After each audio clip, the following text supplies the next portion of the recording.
Um, we actually aren't live right now. We're kind of in a circle of. Okay.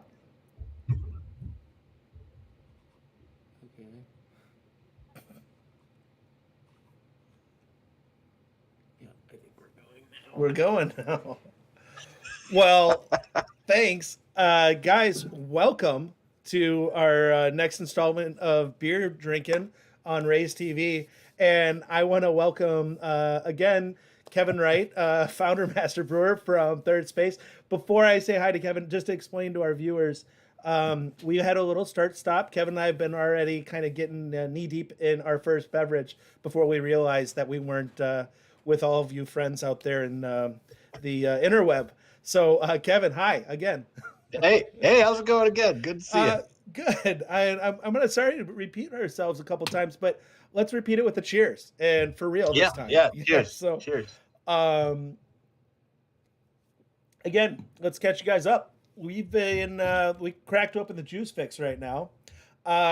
Explaining to Kevin, I think that I might not be the only one that desperately needed a crushable beer, so we started with a 4% flavorful gem and the newest release from Third Space. So, Kevin, tell us a little bit about it, please. Yeah, so Juice Fix is our brand new spring seasonal, just launched now basically, and it fits into a kind of a line of beers that we started with our 4th anniversary, Baby Yo, which was a fuzzy little IPA, and we're calling this one a juicy little IPA. So the idea behind these beers is big flavor impact in a smaller package. So they're all 4% and under.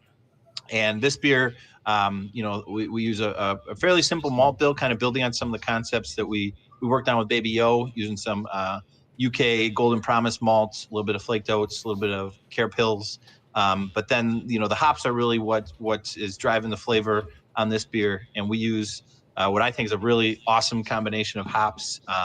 Starts with Galaxy, which most people that are hoppy beer fans know Galaxy, really high impact flavor hop in terms of tropical fruits, like kind of candied fruit notes, passion fruit, those kind of flavors. It's also one of the most expensive hops out there, so you pay for it, but you get what you pay for with Galaxy. And then we blend in a little bit of Sultana, which is a hop formerly known as 06277, formerly known as Denali, formerly known again as 06277. But that one's got some really nice kind of pineapple notes to it. And then this beer features, for the first time for us in a main release, a brand new hop called Talus, which is a hop that just got named a couple of months ago. And if you're a hop, when you get a name, like, that's it. That means you made it. You're a hit. So Talus just got named a couple months ago. Before that, it was called Experimental 692. And Talus is really cool. Brings a lot of like ruby red grapefruit and almost like a kind of like a candied like fruit herbal character to the party. And when you mix in that with the big tropical notes of Galaxy, I really think that the pair work together. And I'm really enjoying the Juice Fix since it's come out. Yeah. Well, you touched on the Baby Yo idea. I told you earlier that was just I was blown away and quite surprised how much I enjoyed that beer this past season. And I gotta admit, I'm intrigued by the concept of your anniversary beers not being a super bourbon barrel aged decadent holy grail type beer, but you guys are going for drinkable styles. Yeah, I mean, we've varied it up. The common theme so far has been hoppy beers. Third anniversary we did a triple IPA. So that would kind of not quite fall into that drinkable range as much, Yeah. but still hoppy. But yeah, I think the brand that we have become and the kind of beers that we're known for and that we like to make, and frankly that we like to drink, are the more balanced, drinkable. In the case of these little beers, crushable kind of flavor packed still beers. Yeah. Now, talking about the hop components of this beer and some other ones, you guys, I think a couple years ago, started doing your big trip out west for the hop harvest season. I'm assuming, obviously, that didn't happen this past year. Yeah. So hop selection is what you're talking about, and that's something that's really important to us. We put a big emphasis on it, and we've actually done it for every season that we've been open starting in 2017. We opened in September of 2016, so that was exactly when selection happened. So we couldn't do selection for that. But starting in 2017, we did selection. So for every year we've been open, essentially, we've done the selection. And the last 3 years, we've flown out to Yakima for it. This year, they brought selection to us, which was different. You know, you miss the opportunity to go out and talk to the farmers and walk through the hop fields and, you know, go drink at the one bar that everybody goes to in Yakima. But the experience was really great. You know, the hop suppliers did an awesome job of getting us really great cuts of each of the hops that we were selecting. And, you know, there's a lot more pressure on them almost because they had to do more pre-selection work to make sure that the 3 or 4 lots that they sent us were all going to meet our criteria. Versus when you're out there and you're like, I don't really like these. What else you got? They can go back in the cooler, bring out another lot. Whereas when they mail it to you, you know, they got to really know that what they're sending you is good. So they did a great job, and we were really happy with the hops that we got selected, and we're excited for the 2021 brewing year. I have to assume it's unusual for such a young brewer and brewery to be invited on the national scene like that for the hop selection. Yeah, I had to maybe pull some strings that first year because we were, you know, definitely not having big enough contracts to warrant a true invitation. But I knew the right people to ask. I knew the right things to say, so I was able to kind of squeeze in there that first year. I can't imagine and then after that, I was like, well, we went last year, and it was just that it was all good. But now our hop contracts are big enough that we meet all the criteria, so we're part of that selection group. I can't imagine what the scene is in that bar those nights. That'd be awesome. It's fun. It's good, and most people are drinking non-hoppy beers by halfway through the night, which is interesting. I'm sure. Well, that got me where I needed to be just to start off the rest of our session here, and I want to go right into a big deal for you guys every year. This time of year is going to be our ice bear. Yeah, ice beer came out towards I think just before Christmas. We released this year's or last year's, whatever, 2020 version of it, and that's our Baltic porter that we brew with some smoked malt. I wouldn't exactly call it a smoked beer per se. The smoke character is there, but it just kind of adds to the depth and complexity of that beer. But yeah, it's a fun beer for us to brew. If you're around the brewery on Ice Bear Day, there's a very specific playlist that we play that plays the Ice Bear song about 100 times throughout the day. So that's a good time. And then yeah, we typically couple it with our Ice Bear Fest in January every year. I have to admit, I'm not aware of what the Ice Bear song is. Oh, the Ice Bear! Yeah, I'll have to get you. I'll get you the digital link. It's awesome. So the idea, the concept of the Ice Bear, the beer is named after the song Ice Bear, which is a German après-ski drinking song. So my business partner Andy spent some time skiing in Europe, and they do the après-ski thing, and he heard this song over there originally, and then kind of brought that concept to the name for this beer, and that's what also spawned the idea of doing the kind of après-ski party in our courtyard, complete with snow machine that we bought, and yeah. That you bought. That's kind of crazy. Now I understand because I've experienced it myself. The community around your brewery is very important to you, to Andy, to the entire crew. And I know that that's not the same for the almost now full year, but you guys are still bringing the Ice Bear Fest to the masses in a new way. Yeah. Much like we did with the IPA Fest last summer, we're doing a virtual version of the Ice Bear Fest. So we really love the events that we've done and established over the years, and we're trying to make sure we find a way to keep that spirit going during times when we can't actually bring groups of people together. So we had a lot of fun and a lot of success with the IPA Fest last August. So we've got some fun virtual events planned for the virtual Ice Bear Fest this year. That's awesome. It's great. I knew already how much I like this beer, so this is no surprise. But I like to be reminded, just the same as I like to be reminded how much I like the Unite the Clans. Every time I put my lips to a glass of it, I just get reminded they're truly special. I love Baltic porters to begin with. This is a great one though. Has just a perfect amount of sweetness to the smoke, and I know you say it's not a smoked beer, but there is some smoke there for sure. Oh yeah, definitely. It's we use the Beechwood smoked malt from Weirmann, which is kind of the classic traditional German smoked malt that you'd find in Rauch beers and things like that. So it's a really nice smoke. It's less like woody and ashy as some smoke malt. It's more of like Yeah. the rich kind of like deep, almost like meaty smokiness like you get on like Yes. a smoked meat. Mm-hmm. No, absolutely. I mean, the food pairing potential I know already is just tremendous, and yeah, because it's not char. It's just a nice, healthy smoke. So that's awesome, and I'm really glad that you guys are able to find a virtual way to continue the tradition. So, um, earlier we were talking when we were still talking about the juice fix. You started talking about your excitement of the hops from the hop selection experience this past year, and if you wouldn't mind taking a little chance to talk about what the first quarter is going to look like for Third Space fans.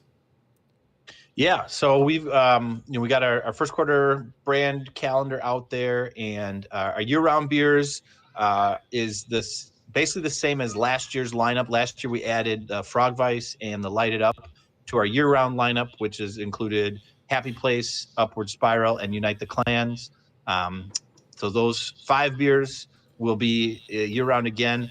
We're adding a 6th year-round beer that'll be coming out in early March, which is a hazy IPA. And we've got some really fun seasonal beers that are coming out first quarter as well. We've got a double dry hopped, double hazy IPA special release that's going to be coming out end of January. And then we've got an Italian Pilsner coming out Yeah. in February that I'm really excited about. We brewed it last year as a pilot, and we've tweaked the recipe a little bit, and we're growing it up into a full scale release. So I think the entire brewing team is most excited about that beer. And then we've got another fun double IPA that'll be brand new to us coming in March as well. So a lot of fun stuff. I've been on your production floor and I see a lot of bodies flying around. How many people are actually on your production team? So production team, we've got 11 total right now, and we're actually actively hiring right now. So we're going to be adding That's to awesome. that team. We recently expanded the team to include a dedicated maintenance, and we're adding a little more layers to our leadership side as well on that. So yeah, Can I assume we'll what be like 13 people when we're set here in the spring. are you currently the dedicated maintenance team? No, not No. me at all. I that fell to our production manager for most of the last couple of years, but now we hired a guy in November, and he's been huge impact already, huge help to us. That's awesome. Um, well, we really got together tonight for a single purpose. Uh, the first two were just primers for what we were excited to release for the only second time ever, and that is our shared collaboration with the Stout State of Mind. Um, Came out on New Year's Day for online sales, sold out immediately, and the response was tremendous. And um, just to be clear, this is a proper tasting panel. Kevin and I have not tried it, the finished product yet. So this is really exciting. I've never prepared less for a class before, for a tasting class. So this was kind of cool. But you know, I'll just get into how this whole partnership started off. We at Rays have a wonderful spirits team that every year puts out a lot of Ray's Select barrels of different whiskeys. And um, one of the wonderful things about that program, if you're not aware, is not only do you get that barrel of whiskey, uh, the package of it, but you also get the barrel of formerly that housed the whiskey. And we needed to start finding things to do with those barrels other than just turn them into to nice furniture. And of course, we reached out to Kevin, Andy, the entire crew over at Third Space. And the first time we did this was 2018, I believe, and sent a couple barrels your way. And last year, released again in the first of the year with wonderful experience, the biggest beer that was ever brewed on Third Space equipment at the time. Is that correct?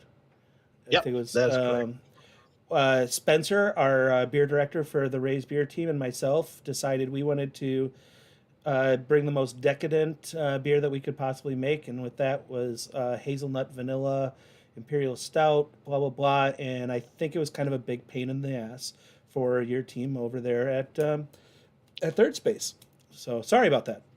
It wasn't bad. Little But extra effort. it was a little extra, but it was delicious. This year, from what I hear, Spencer and the rest of the beer team here at Ray's has already taken samples. They've been telling me this is even better. So weighs in, same thing, I believe, same 13.5% alcohol as last year's. Yep. What makes it special from our vantage point at Ray's is this year we used our Ray's Select Eagle Rare barrel that we had released last year, so 2020, which I know is kind of a dirty word to say, but the 2020 January Ray's Eagle Rare release turned into now this beer. And Kevin, I'll let you explain the rest about this beer. Yeah. So this started life as a really big imperial stout, and we used similar recipe as last year. We tweaked a few things, really trying to develop more of the richness that we had developed in the first recipe. And then this year the decision was to feature a single version, and the decision was vanilla bean was the flavor addition that we wanted to make to the beer.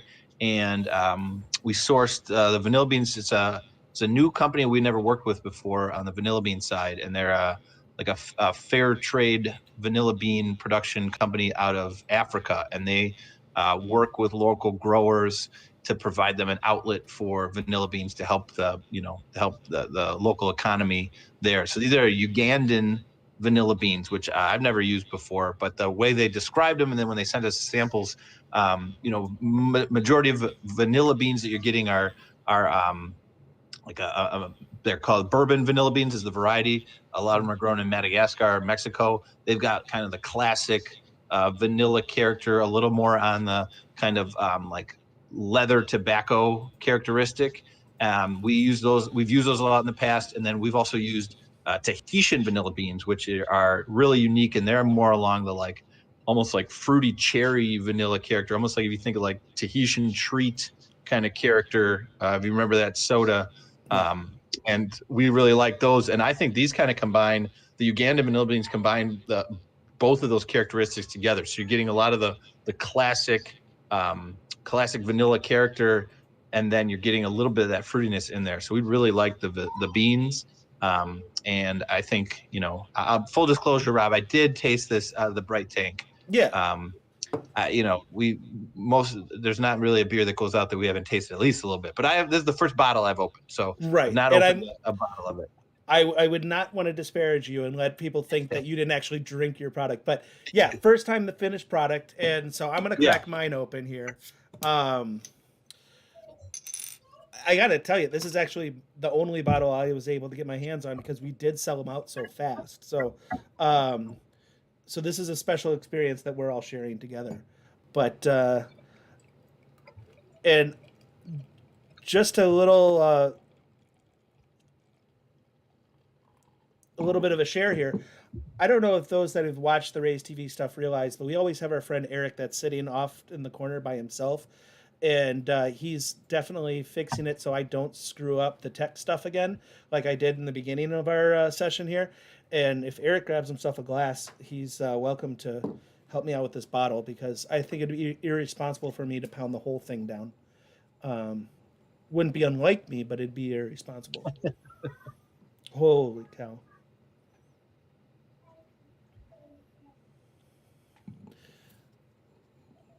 I mean, Kevin, the aroma takes me exactly to a place of like first getting overwhelmed by the aromas of a bourbon barrel imperial stout. I mean, it's all there, all the expectations I would want in that big nose. I really like the espresso shade of the head. It was 11 months aged. Yeah, 11 months aged.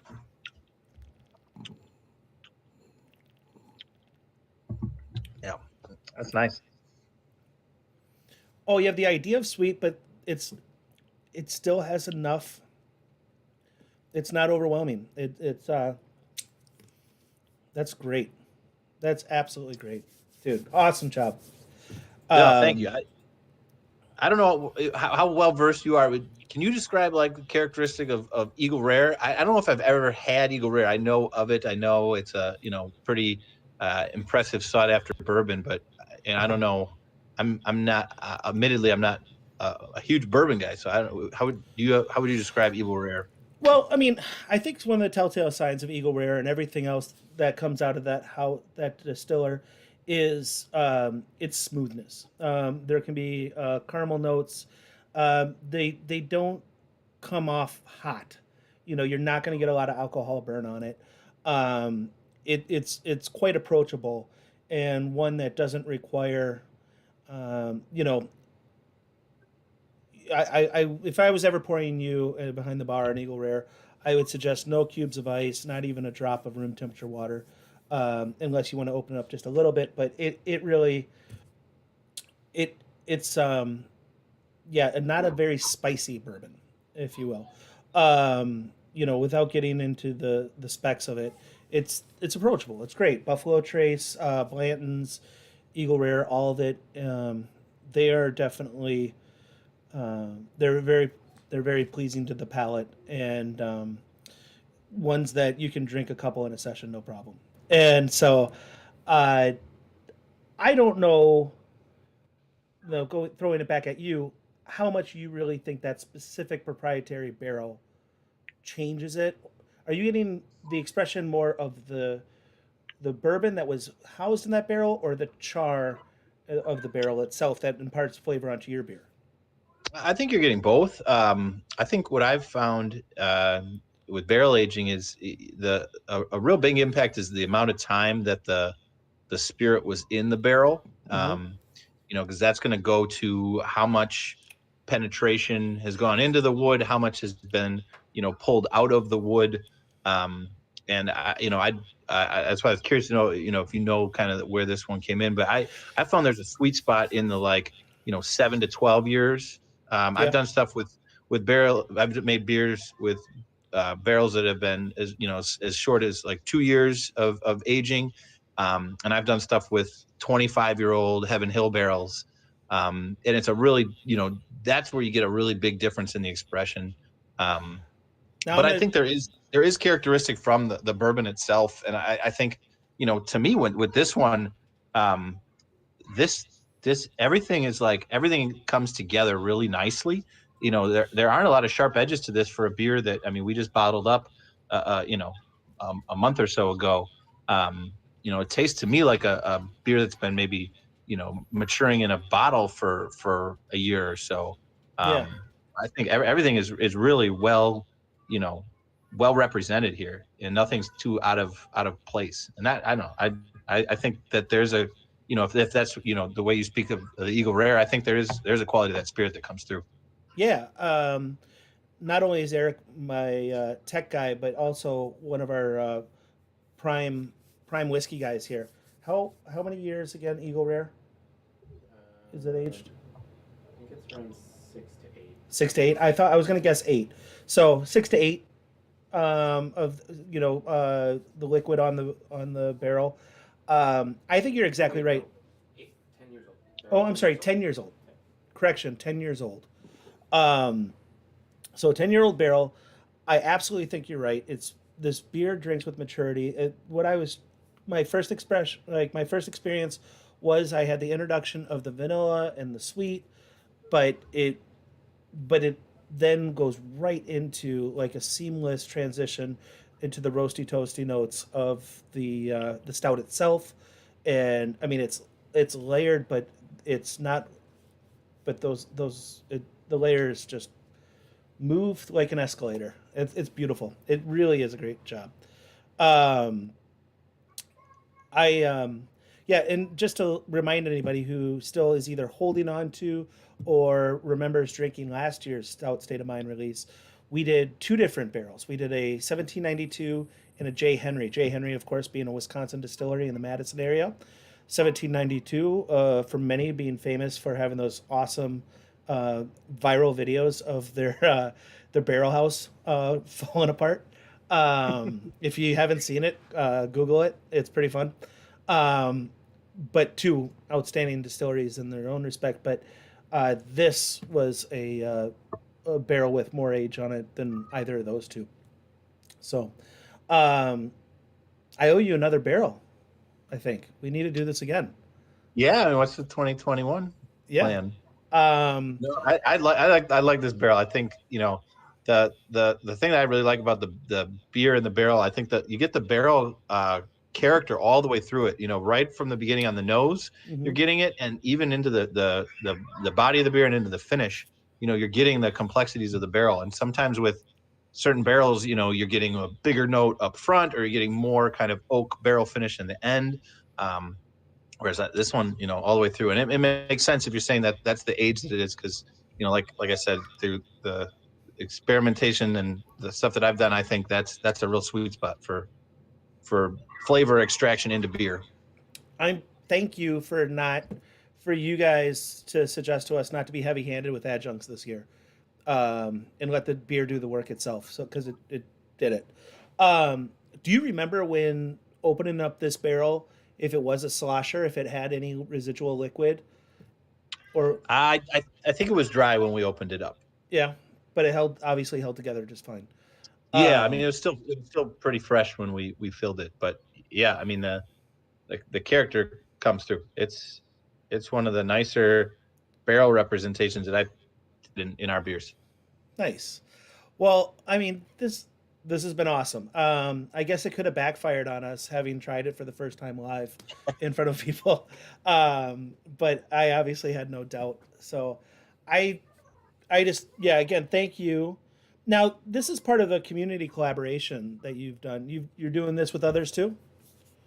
Yeah, we've done a couple of concepts similar to this, and we've done a couple other community collaboration beers with different breweries. Our most recent one, we did a collaboration with Working Draft out of Madison. Oh, cool. On a beer that was kind of a hybrid between both of our flagships. We call it Happy Culture.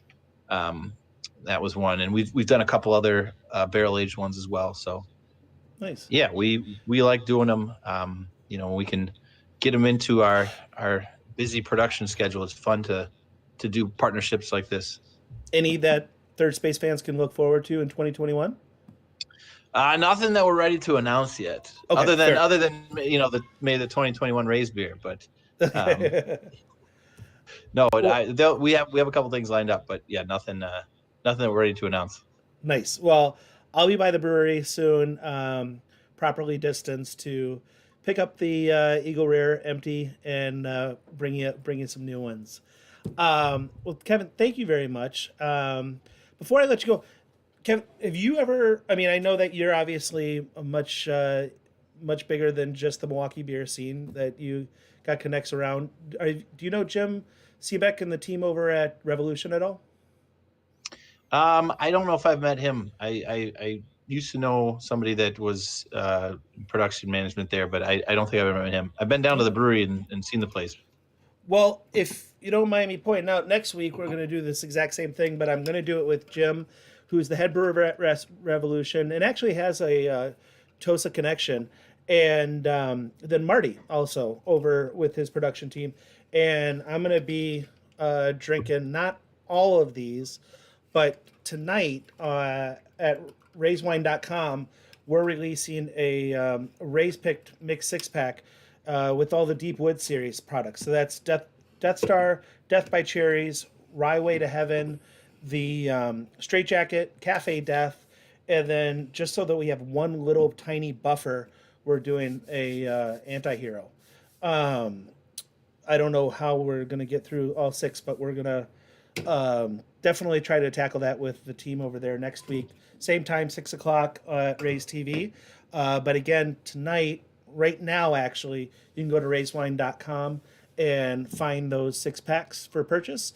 Very limited, so don't wait on it. And again, thanks, Kevin, so much for taking the time to drink a beer with me. I wish we could do it more often in the Growler Gallery like we have in the past, but I guess this is all we got for a while now. Yeah, we'll get there. We'll be back. I know. What are you guys doing in your tap room right now? So we've been open, back up since June with the limitations, and the safety protocols we put in place. We're just working on getting some more outdoor options going right now. We had ordered some of those globe igloos. I think every place that I've seen. That company though has been on back order, so they were about 8 weeks late in getting them to us. So we just got them. They're up. They're ready to go. We haven't started the reservation system for them, but they're there. I was sitting in one last night, and so we've got those up. So we're excited to get those going, and we're working on some other big plans to expand our outdoor space for spring and summer next year. So stay tuned. Stay tuned for that. We recently had some space open up to us through a accident that I think we're going to make lemons lemonade out of lemons with. So Good. Yeah. Well, I look forward to seeing you down there. Then I like the idea of outdoor drinking. It's the best thing I can do. I mean, as Wisconsinites, we're used to tailgating for sporting events, so this should be something that we're well trained for. So Yeah, exactly. well, again, thank you so much, Kevin, for drinking with me, and thanks to the Raise TV audience for joining us. Again, killer job, Stout State of Mind, and can't wait for the 2022 release. So I'll talk to you soon, Kev. Yeah, thanks, Rob. Appreciate it. Thanks. Take it easy. Bye.